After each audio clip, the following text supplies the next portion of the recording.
Now, I want to take you back to the news that the Health Secretary, Sajid Javid, has said he's considering making it compulsory for NHS staff in England to be vaccinated against COVID. Well, in the last few minutes, the Labour leader, Keir Starmer, has been reacting to those comments.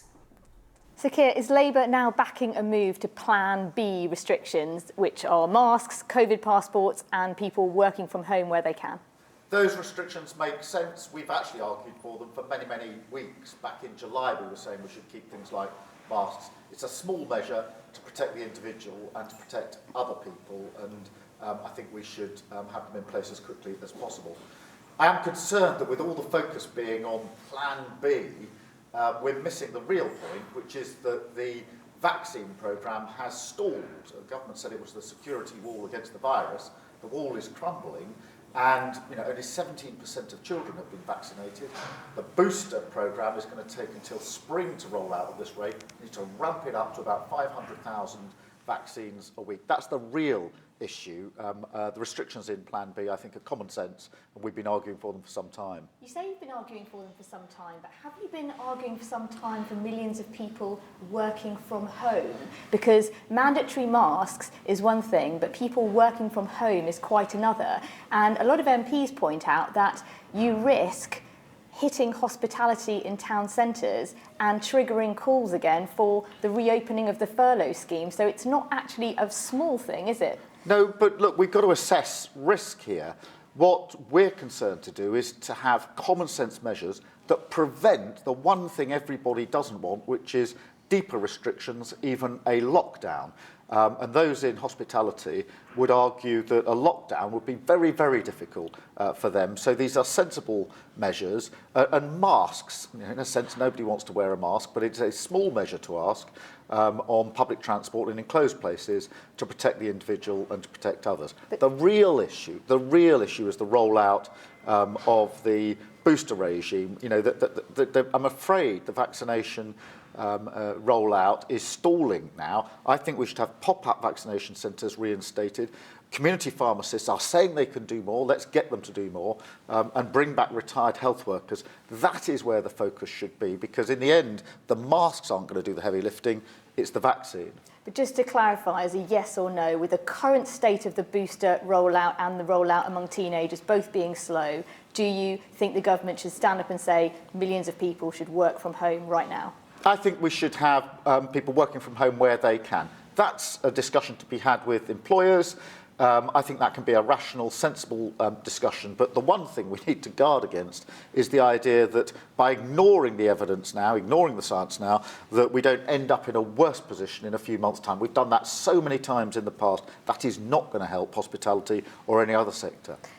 Tell us about exclusion zones around schools. How big a problem are these anti-vax protesters at schools at the moment? Well, there's growing evidence of anti-vax protesters outside schools, spreading misinformation, intimidating children and parents, and engaging in things like covert filming and shouting things at children, such as "you're going to be infertile."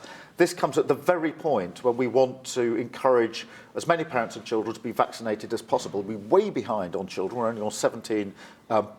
So it's important that action is taken. We're proposing fast-track exclusion orders that will remove these protesters from school and make sure that we can get on with the programme.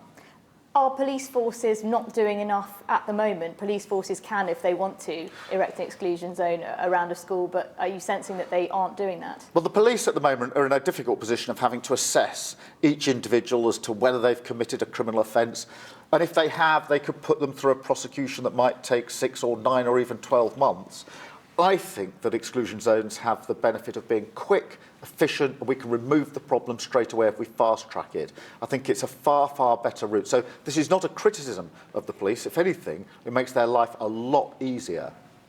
Final one, the government are considering extending compulsory vaccination to all NHS staff. They've already announced it for care home staff. Around 100,000 NHS staff are not double vaccinated. Do you believe they should lose their jobs or be redeployed? I think we should encourage all NHS staff to be double vaccinated and give them the support that they need.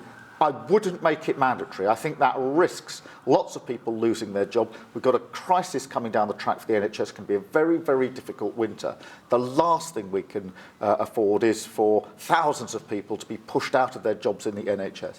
The regime that's been running for the last 9 months or so, my wife works in the NHS, is to be either double jabbed or take negative tests 3 times a week. That's the regime in our household, and that's worked very well for the last 9 months. So that's what I would focus on, rather than going down the route of mandatory vaccinations. We've heard today a budget announcement, £6 billion to cut the NHS backlog. Good news? Well, let's wait and see what the small print is. There's lots of announcements that have a lot of small print with them when we get to the budget on Wednesday. But look, on the face of it, more money for the NHS is always welcome. My concern here is that one of the big problems in the NHS is lack of staff, that this money won't address that problem at all. So let's wait for the small print. Lots is said in the run-up to the budget that turns out not to be quite as it was said. But let's wait and see. But the staff is probably the biggest single issue in the NHS just at the moment. The Labour leader, Keir Starmer, talking to us just a little earlier. I hope you could hear him at the beginning there. I know the sound was a bit iffy, but it certainly improved, didn't it?